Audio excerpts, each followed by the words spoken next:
ang pangako ng Diyos ay hindi nagbabago. At kung bakit hindi nagbabago ang pangako ng Diyos? Kasi hindi po siya nagbabago. Kaya kinakailangan, pag meron pong ginagawa si Satan, wag po tayong ma-stack up doon. Wag po tayong gumaya po sa mga unang mga alagad na narinig ang sinabi ng Lord. Paulit-ulit sinabi ng Lord na 5 beses niya pong sinalita na makikita natin sa Mateo, Marcos at Lucas na siya'y mabubuhay mula sa mga patay. Don't miss this. 5 ulit niya pong sinabing siya'y mabubuhay mula sa mga patay. Malinaw po nilang narinig yun. Hindi lang po sa isang occasion, paulit-ulit. Ang problema, nung ang Panginoong Jesucristo po'y kinurusipay sa cross, hindi lamang sila na alarma at nataranta, kundi nung makita po nila na ang Panginoon po'y namatay at inilibing, nakalimutan na po nila yung kanyang sinabi. Totally, wala na po silang senses. Totally, yung mind po nila ay nag-black out. Totally, understanding po nila ay nag-cease. Totally, they don't believe anything what the Lord said. Kasi namatay siya eh. At ito po yung nakakatawa po rito. Dapat, nang mamatay ang Panginoon at siya po'y inilibing, imbis na sila po'y malungkot, dapat sila po'y nagsaya, nagpuri. Yung ibig pong sabihin, imbis na sila po'y malungkot dahil nakita nila yung pangit na nangyari, pangit na naganap, dapat sila po'y magpuri, lumukso, lumundag, magpasalamat, mag-celebrate, personally and corporately. Why? It is simply because, paano mabubuhay ang Panginoon malibang mamatay muna siya? Do you understand that?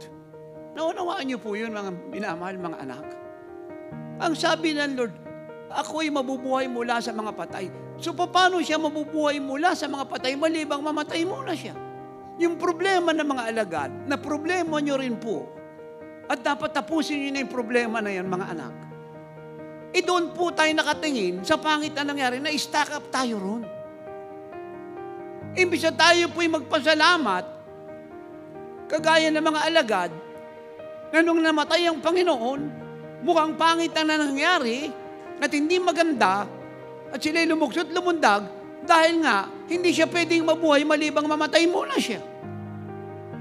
Na yung seemingly na pangit na bagay ay bahagi ng proseso ng kaganapan ng pangako ng Panginoon. Kaya, rather murmuring, rather doubting, rather worrying,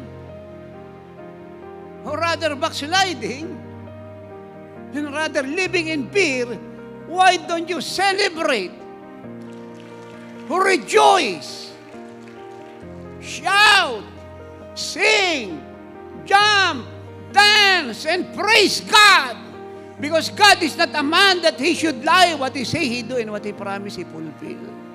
Dahil kung hindi po siya mamamatay, paano siya mabubuhay? So ang ibig sabihin ay ito.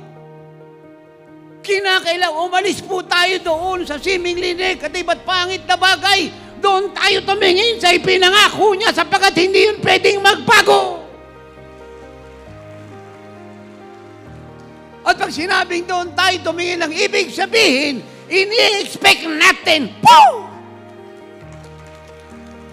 Na yung sinabi niya, pangit man ang nagaganap, hindi man ayon sa pakiramdam mo, negative man ang sabi ng doktor at nanggugulo yung diablo ng aabala, ang sinabi niya ay magaganap dahil sinabi niya, kaya niya, dahil siya ay napakakapangyarihan sa lahat. Ang sabi niya, I am watching